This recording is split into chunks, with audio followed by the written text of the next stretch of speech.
এজন্য আল্লাহ ডেকে বললেন, গোলাম আমি জীবন বানালাম, মরণ বানালাম, জীবন মরণের মাঝখানে বানালাম রুহু। এই রুহু থাকলে তুমি জিন্দা, রুহুটা না থাকলে তুমি হয়ে যাও মুর্দা।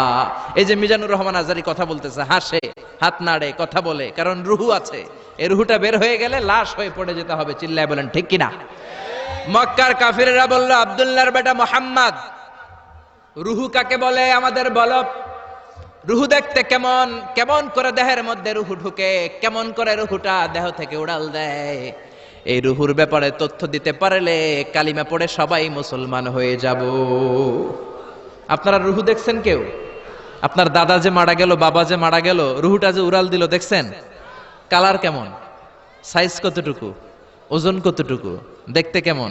আমরা কেউ রুহু দেখেছি? চিল্লায় বলেন দেখেছি। বিশ্বনবীরে বলা হলো, আব্দুল্লাহর বেটা মুহাম্মদ, রুহু কারে বলে যদি বলতে পারো